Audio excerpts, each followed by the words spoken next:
சத்யுகத்தில் இரண்யாக்ஷன், இரண்யகசிபு என்ற 2 அசுர சகோதரர்கள் இருந்தார்கள்.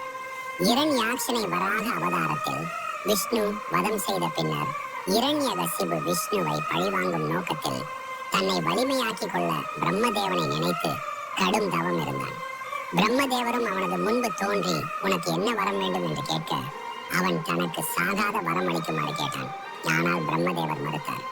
பூமியில் உள்ள அனைத்து உயிர்களுக்கும் மரணம் என்பது உண்டு, அதை தவிர வேறு ஏதாவது வரம் கேள் என்றார். இரண்யன் சிறிது யோசித்து, எனக்கு மனிதர்களாலோ மிருகங்களாலோ இல்லாமல், இரவிலும் பகலிலும் இல்லாமல், வீட்டிற்கு உள்ளேயும் வெளியேயும் இல்லாமல், எந்த ஒரு ஆயுதத்தாலும் எனக்கு எதுவும் ஆகக்கூடாது. அனைத்து உயிர்களுக்கும் தேவர்களுக்கும் நானே தலைவனாக இருக்க வேண்டும் என்று புத்திசாலித்தனமான வரத்தை கேட்டு பெற்றுக்கொண்டான். கிடைத்த சக்தியை வைத்துக் கொண்டு அட்டூழியங்களை செய்ய ஆரம்பித்தான் இரணியன். அவனை அடக்க யாராலும் முடியவில்லை. 7 உலகங்களையும் ஆட்சி நடத்தினான். இந்த நிலையில் பிரகலாதன் கூடிய அரக்கனான இரண்யகசிபுக்கும் கயாதுக்கும் மகனாக பிறந்தான்.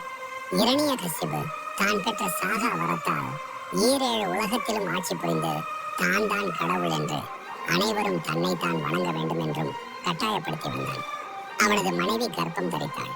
நாரத முனிவர் தாயின் கர்ப்பத்தில் இருந்த குழந்தை பிரகலாதனுக்கு ஸ்ரீ நாராயணன் தான் இந்த 7 உலகத்திற்கும் கடவுள் என்று போதித்து விட்டார்.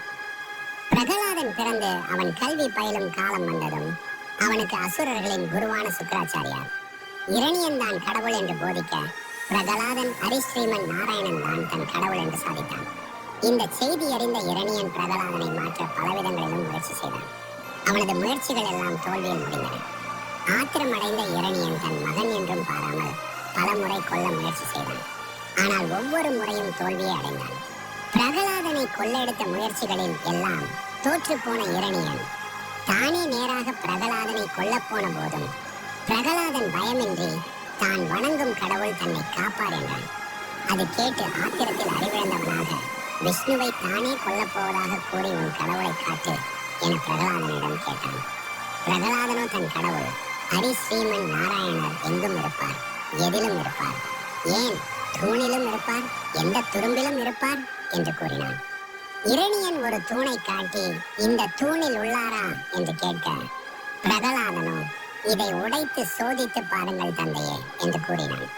இரணியன் அந்த தூணை உடைக்க விஷ்ணு ஆக்ரோஷமாக நரசிம்ம அவதாரத்தில் அவன் மீது பாய்ந்தார். இரணியனை அவன் பெற்ற வரம் பலிக்காத வகையில் இரவிலும் பகலிலும் இல்லாமல், சாயும் கால வேளையில் வீட்டிற்கு உள்ளேயும் வெளியேயும் இல்லாமல், வாசற்படியில் மனிதனோ மிருகமோ இல்லாமல், இரண்டையும் கலந்த உருவத்தில் எந்த ஒரு ஆயுதமும் இல்லாமல் நகத்தால் அவனது வயிற்றை கிழித்து வதம் செய்தார். இரணியனை கொன்ற பின்பும் நரசிம்மரின் சீற்றம் தணியவில்லை. சிவன் உட்பட பிற தெய்வங்களால் அவரை சாந்தமடை செய்ய முடியவில்லை. அதனால் அவர்கள் விஷ்ணுவின் தேவியான லட்சுமியை நாடினார்கள். ஆனால் லட்சுமியாலும் அவரை அமைதிப்படுத்த முடியவில்லை. பின் பிரம்மாவின் ஆலோசனைப்படி பிரகலாதனை நரசிம்மரின் முன் நிறுத்தினார். அவனது அதீதமான பக்தியாலும் வேண்டுதலாலும் நரசிம்மரின் சினம் அடங்கியது.